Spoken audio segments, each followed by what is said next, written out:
Alvin from Gadjah Mada University, Indonesia, and thank you for having us here today.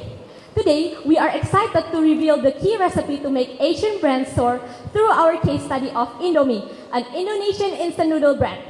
Yes, this case study will reveal how this simple package of instant noodle has the tremendous power to shift Indonesia's dependency on rice to becoming the second most instant noodle consuming country in the world after China. In fact, Indomie represents a brand that originates from a country within Asia that became globally renowned by serving consumers at the bottom of the pyramid.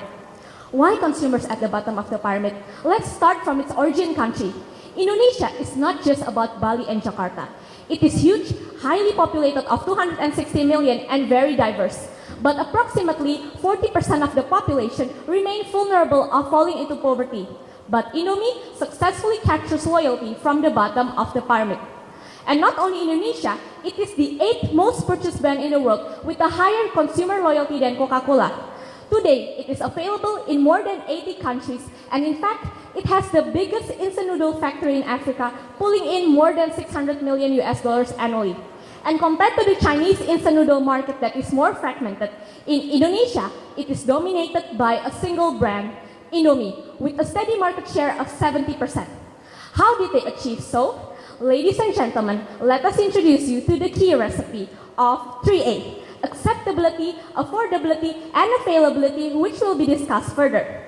We have several agendas today, but now we are going to explore their journey to see that during Indomie's critical times, they can turn unfavorable situations to become a massive success.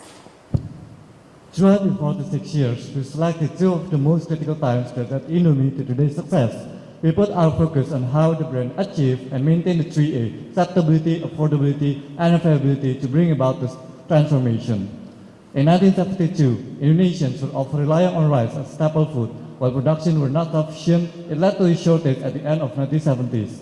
And foreseeing this shortage, the company saw a great potential on shaping the millions of Indonesians' diet by introducing instant noodles with government-subsidized sweet. And starting from gaining people acceptance through high-context marketing communication, it realized the one thing that can unite the diverse market is the nationally sense in the community, as most Asian consumers feel collectivism and harmony. Can be seen from the picture that people coming from different regions in Indonesia, they united and enjoyed the same dish, Indomie, while the brand Indomie itself is derived from Indonesia and mi, which means noodle. Because it needs to target the whole nation's market from the bottom of pyramid, it needs to ensure that its product is very affordable to everyone. And thus, it established its own formalin company, Bogasari, to supply for noodles' main ingredient. And this has enabled them to sell their product at very low price, even cheaper than a bottle of water, at any time, at any quantity, even during crises and disasters. After it ensures that its product is very affordable and accepted by the mass market, next, it needed to distribute to those who need them the most. As 92% of Indonesian and most emerging Asian countries purchase FMCG products from traditional trades in kiosks and war rooms that are dispersed to the most remote areas, Indomie empowered small and micro entrepreneurs by giving them banners and train their skills to serve Indomie. And this has heightened the brand engagement that leads to loyalty from suppliers to consumers. And in the following years, Indomie dominated with over the 90% domestic market share. However, the financial crisis in 1998 struck the foundation Indomie had built. The subsidies to imported wheat were cut, leaving the company indebted. But thanks to their well-established foundation, they still managed to offer products that are still comparatively affordable compared to other food products. Thus, they maintain consumer loyalty, especially from the bottom of the pyramid. However, while it was recovering in 2003, a new competitor came in offering cheaper products that gained positive customers' responses.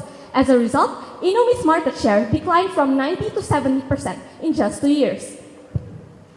But they came back strong by enhancing their marketing strategy, strengthening their identity as the authentic taste of the archipelago by producing products that adapt to local flavors of Indonesian culinaries, such as soto Lamongan from East Java, regions in Indonesia, and from many others.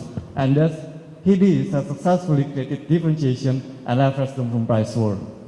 Seeing how competitive the Indonesian market had become, next, it decided to boost its overseas expansions. Starting from countries where there are many Indonesian students and workers, Indomie gained much popularity in untapped markets such as Nigeria. And this popularity was gained as the 3A recipe were brought to international expansion by transforming the localization strategy into globalization. And this includes adapting to unique local flavors and innovations. And through strategic partnerships and hiring locals, they are able to bring positive impact to the global community by opening up new production facilities and hiring locals and providing new employment opportunities while also creating a beneficial product tailored to personal needs. And in the end, now Nigerians think of Indomie as a local product as their key purchase driver. And in matter of fact, local brands are purchased twice as much compared to its global competitors. And furthermore, as all of Indomie's products are certified halal, they are eligible for the fastest growing markets, mostly in African countries and Middle East. And they also form the export directorate to ensure complementary to international food standards and to get insights on the market. And together, all these can be traced to the 3A: acceptability, affordability, and availability. Indomie answers people's needs to save millions of Indonesians' diet from the bottom of pyramid. As we have discussed about how Indomie achieved their success in the previous time, now we wanted to make a move to the current challenges. And so, currently Indomie is facing a new challenge where the global demand for its noodle went down because of the increasing consumer demand for the healthier and more variety of food. Moreover, Indomie also got increasing competition from another premium market segment that comes from international and domestic market. So in 2016, as a response, they launched a new premium meat, which is called real meat, that uses it's a noodle that uses chicken and beef meat as their topping. However, despite this launch and how potential this market can become in sustaining the demand in the future, they failed. Why? First, it's because there is already a domestic competition where this is another brand that already launched the meat topping first, and then they went through the right advertisement and through the extensive promotion. Moreover, we also faces competition from international brands where Korean and Japanese instant noodle brands are gaining favor from the young Indonesian consumers. And how about the product Indomie itself? We found that there are some problems. And here, based on the survey that is done, we found out that Indomie lacks in terms of availability into the modern retail market.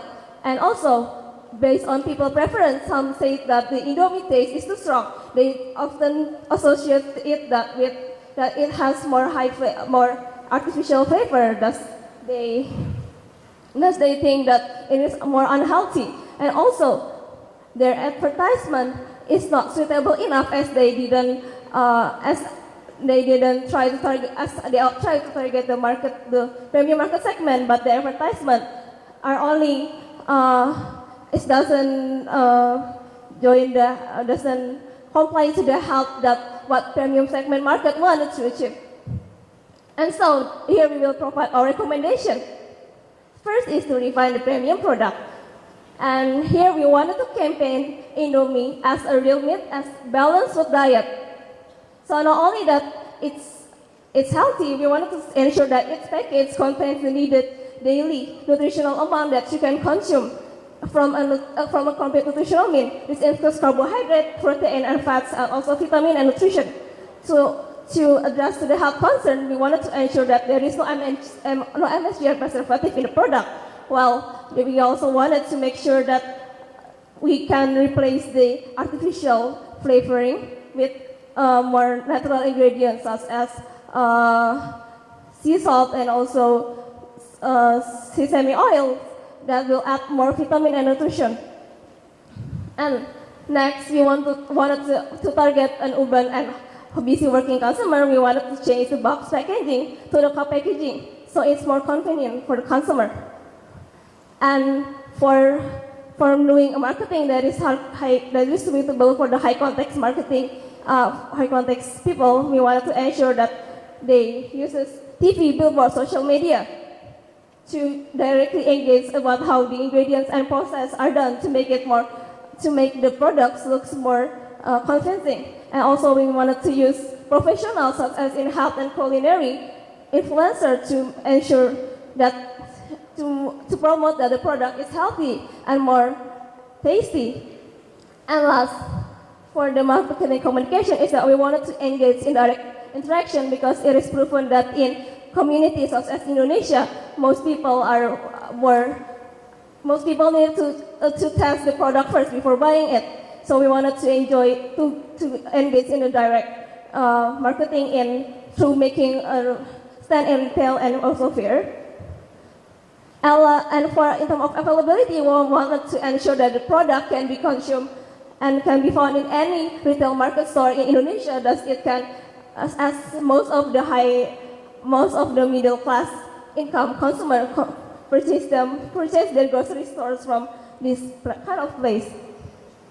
And also, as a side note, we also found out that there are new markets for Indomie to expand to.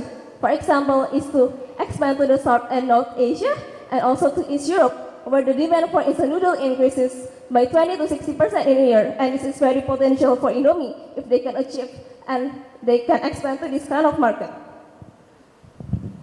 Okay, so throughout our presentation, we mentioned about achieving and maintaining the 3A, acceptability, affordability, and availability. But the question is, why does it important in Asian context? According to our whole, most Asian countries follow in high context culture, and this means they rely on implicit communication and context, embracing collectivism and valuing relationship with family, friends, and the community. And this collectivism sense can unite even a very diverse market. In Indonesia, we call it unity in diversity.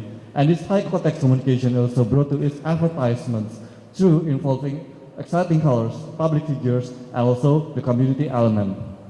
This relates to the way brands gain acceptability. As most Asian and African consumers prefer purchasing local brands, you need to build a brand that the local society can relate to. So besides the right advertisement, it is important to also bring up the right product, which suits with local taste and also local context. And hence with marketing communication strategies, such as local empowerment and community approach, the brand will be well accepted. It is very potential because Asia has some of the largest emerging markets. And according to McKinsey, in these emerging markets, word of mouth is important and consumer loyalty is higher. So once your brand is well accepted, it will spread more easily among communities. And availability also plays a role because wherever customers are, even in the most remote areas, they should still be able to see and acquire the product easily, even in the smallest shops. Now you might think it is actually challenging to build and maintain 3A, but it is never too late to start or to try. Because in fact, building a successful brand is like making instant noodles. It's not instant, but it can be done by anyone, anywhere, and at any time. And just like eating instant noodles, becoming an entrepreneur can give joy because much can be contributed to the society. A beneficial product, employment opportunities, and a brand identity that defines the best of you and your roots. Together, they become the pride of the nation. So to end this presentation, we took some words from Bill Gates. As we look ahead into the next century, leaders will be those who empower others. And we believe with all the lessons learned that we get today, you and us can build soaring valuable brands that can empower others in the future. Thank you very much for your attention.